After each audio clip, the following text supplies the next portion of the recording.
Hey, what's going on, you guys, and welcome back to the channel. Techland has officially announced that Dying Light the Beast will now be releasing a full day earlier than its original launch date, which was previously September 19th. So now everyone can jump in on September 18th and play Dying Light the Beast, which is really exciting. Techland even has a nice little world map to show you guys the exact times of when Dying Light the Beast will launch in the select regions of the world. However, the date changes was not all Techland has posted about, though, as they have posted a blog detailing all the zombie changes to every single type of zombie in Dying Light the Beast. The feel and look that Techland's character concept artist was going for when making zombies for Dying Light the Beast was to make them look a little bit human and make them look so beaten up and gross that it's hard to look at, but it's also impossible to ignore. With the way they crafted the zombies, they didn't want to make them look doll-like, as they explained their old zombies were, quote, doll-like figures with glassy eyes. So starting off with the biters, they underwent a complete redesign. Instead of resembling dried, mummified corpses, they now appear rotten and organic, and their decomposing skin is wet and bloated. Their concept artist describes this as, quote, degenerated human, as it's repulsive yet believable.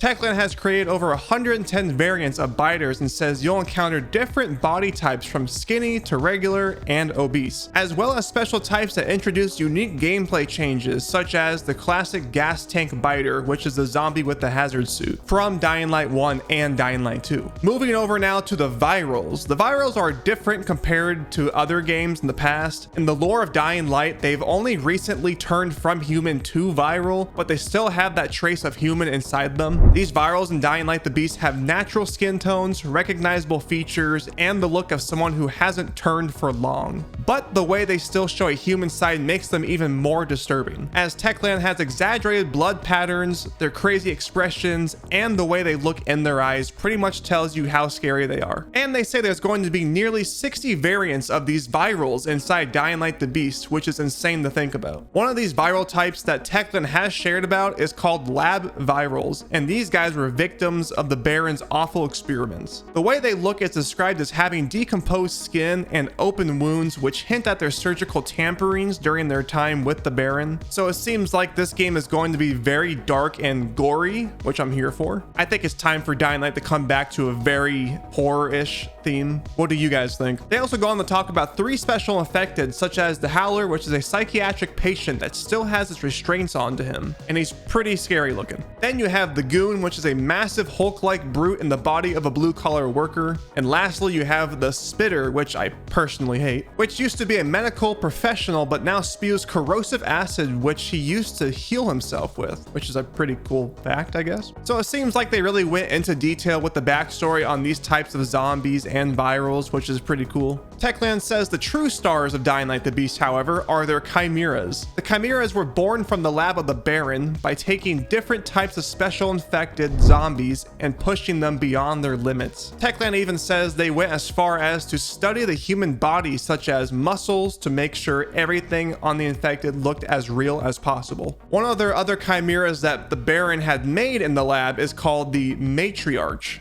I hope I'm saying that right. And they were designed to look like a human stripped of their skin. And the artist over at Techland that made this variant of the Chimera said, quote, I wanted to create something haunting and unsettling. Yeah, no kidding. And lastly, we had the volatiles, which I've covered in a previous video, which you can watch here on my channel. And that is all the recently announced details regarding Dying Light the Beast. And if you're new to the channel, make sure you subscribe, as we are almost to 1,000 subscribers, and to also stay up to date with everything Dying Light the Beast. And once again, Dying Light the Beast will be releasing on September 18th, so mark your calendars. See ya.